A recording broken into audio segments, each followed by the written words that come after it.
প্রকাশ্যে সবার সামনে দান করতেছেন, আপনি মারহাবার জন্য দিতে পারেন, আল্লাহকে খুশি করার জন্য দিতে পারেন, ঠিক কিনা? তো আপনি যদি গোপনে দান করেন, গোপনে কেউ দেখে নাই, একজন দেখেছেন, তিনি কে? একজন দেখবে। আপনি গভীর রাতে রাস্তা দিয়ে হেঁটে হেঁটে যাচ্ছেন, মসজিদের পাশে দান বাক্স রাখা আছে, আপনি 500 টাকার একটি নোট অথবা 100 টাকার একটি নোট দান বাক্সের মধ্যে রেখে দিলেন, কেউ দেখে নাই, একজন দেখছেন। কেউ দেখে নাই, রব্বুল আলামিন দেখেছেন। নবীজি বলেন ওই ব্যক্তির সদকা হচ্ছে ওই সদকার মতো, এক হাত দিয়ে সদকা করবে আর এক হাত যেন টের না পায়। তার মানে গভীর রাতে অন্ধকার রাতে দান বাক্সে 100 টাকার একটা নূর দান করে দিল, দুনিয়ার কেউ দেখে নাই, দুনিয়ার কেউ টের পায় নাই, রব্বুল আলামিন দেখেছেন। ওই সমস্ত গুণ যার ভিতরে থাকবে, আল্লাহর রাস্তায় দান করবে, কেউ যেন টের না পায়। কিয়ামতের দিন রব্বুল আলামিন আরশের নিচে জায়গা দিবেন, সুবহানাল্লাহ। ওই সমস্ত গুণ আমাদের মধ্যে, আপনাদের মধ্যে থাকতে হবে, কারণ আমরা ওয়াজ মাহফিলে দান সদকা করতে পারি, সুযোগ আছে।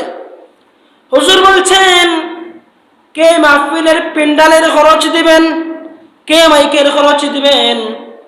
আপনার যদি সদকা করার উদ্দেশ্য ভালো থাকে, নিয়ত যদি ভালো থাকে, আপনার যদি উদ্দেশ্য থাকে যে কেউ দেখবে না, কেউ যেন টের না পায়, আপনি ওয়াজের আগে গিয়ে বললেন যে আগামী বছর যদি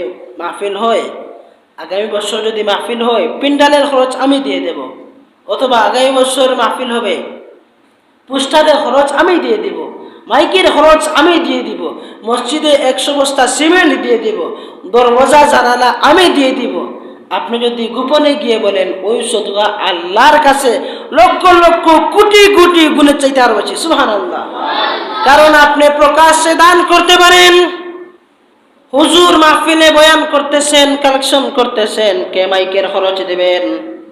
ওই মসজিদে 100 বস্তা সিমেন্টের বস্তা লাগবে, সিমেন্ট লাগবে, রড লাগবে, বালু লাগবে, পাথর লাগবে, কে দিবেন? আপনি বলতে পারেন দাঁড়িয়ে আমি 100 বস্তা সিমেন্ট দেব, কিন্তু আপনি যে সবার সামনে, প্রকাশ্যে সবার সামনে দান করতেছেন, আপনি মারহাবার জন্য দিতে পারেন, আল্লাহকে খুশি করার জন্য দিতে পারেন, ঠিক কিনা? আপনি মারহাবার জন্য দিতে পারেন, আছে না? কত মানুষের নিয়ত যদি ভালো থাকে আপনি দিতে পারেন। এই তো আগে বললাম, আপনি প্রকাশ্যে দান করতে পারবেন যদি আপনার এই উদ্দেশ্য থাকে, মনের মধ্যে ধারণা থাকে যে আমার মনে হয়ে গেছে দিয়ে দেই, আল্লাহ রাস্তায় দিয়ে দেই, দুনিয়ার কাউকে খুশি করার উদ্দেশ্য না। আপনার নিয়ত যদি সহি থাকে, আল্লাহ খুশি হবেন, আপনার সদকা কবুল হয়ে যাবে। কিন্তু আপনি যে ওই যে প্রকাশ্যে সদকা করবেন, আপনার নিয়তের মধ্যে তো গরমিল থাকতেও পারে, নাও থাকতে পারে। আপনি মারহাবার জন্য দিতে পারেন, 1000 টাকার একটা নোট খেয়ে দিবেন, আপনি বললেন আমি দিব, আমি 5000 টাকার নোট দিব। আপনার ভিতরে যদি ওই সমস্ত অহংকার থাকে যে এই প্রধান অতিথি হুজুর যখন আসবেন, সবাই মানুষ একখানে উপস্থিত থাকবে, সবার সামনে আমি যদি দাঁড়িয়ে বলে আমি 10,000 টাকা দেব, আর আপনার মনে মনে যদি ধারণা থাকে এই গ্রামের আর কেউ 10,000 টাকা দেওয়ার মতো সামর্থ্য নাই, এই সমস্ত চিন্তা ধারণা যদি আপনার মধ্যে থাকে, আর যদি আপনার মনের মধ্যে ধারণা থাকে আমি যদি দাঁড়িয়ে বলি 10,000 টাকা দেব, 50,000 টাকা দেব, 5,000 টাকা দিব, আমি যখন বড় অঙ্কের টাকা দিব, হুজুর সবাইকে নিয়ে মারহাবা বলবেন, নারে তাকবীর বলবেন, এই সমস্ত নিয়ত যদি আপনার অন্তরে থাকে, আল্লাহর কসম কবুল হবে না, কবুল হবে না। কারণ প্রত্যেকটা আমল হচ্ছে নিয়তের উপর নির্ভরশীল। নিয়ত যদি ভালো থাকে আপনার সদকা কবুল হবে। এজন্য নবীজি বলেন এক হাত দিয়ে দান করবে, আরেক হাত টের পাবে না। তার মানে গোপনে দান করবেন, গোপনে দান করবেন, কেউ যেন টের না পায়। গভীর রাতে কেউ দেখে নাই, 1000 টাকার একটা নোট দান বাক্সের মধ্যে প্রবেশ করাইয়া দিলেন। রব্বুল আলামিন কিয়ামতের দিন আপনি টেরও পাইবেন না যে আমি দুনিয়াতে কোনো ভালো কাজ করেছি বলে আমার মনে হচ্ছে না। কিয়ামতের দিন আপনি মনে মনে ভাববেন আমি তো কোনো ভালো কাজ করেছি বলে আমার মনে হচ্ছে না।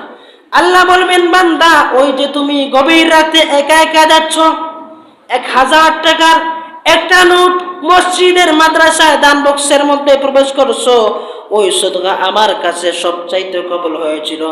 ওই সদকাকে আমি পেলে পেলে, যেমন একটা মোরগের বাচ্চা ছোট থাকে, ঠিক না? মোরগের বাচ্চা জন্মের সময় কিতা মুঠো হয়ে যায়নি, ছোট জন্ম নেয়। আমরা যেমন মায়ের গর্ভে প্রথমে জন্ম নেই, তারপর ছোট থাকি, মা বাবা কষ্ট করে পরিশ্রম করে আল্লাহ তাআলা মা বাবার উসিলায় আমাদেরকে লালন পালন করেন, বড় করেন। আমরা একসময় বড় হয়ে যাই, বড় মাতা হয়ে যাই। এইভাবে আপনি যদি গোপনে আল্লাহ রাস্তায় দান করেন, আপনার ওই টাকাকে সদকাকে আল্লাহ তাআলা লালন করবেন, পালন করবেন, বড় করবেন। কিয়ামতের দিন এর উসিলায় আল্লাহ তাআলা আপনাদের মাফ করে দিতে পারেন। সুবহানাল্লাহ। মুহতারাম হাজরিন, তাহলে আমরা দান সদকা আল্লাহ রাস্তায় দেব, নিয়ত থাকতে হবে আল্লাহ তুমি খুশি হবে, ঠিক কি না? নিয়ত থাকতে হবে আল্লাহ আপনি খুশি হবেন।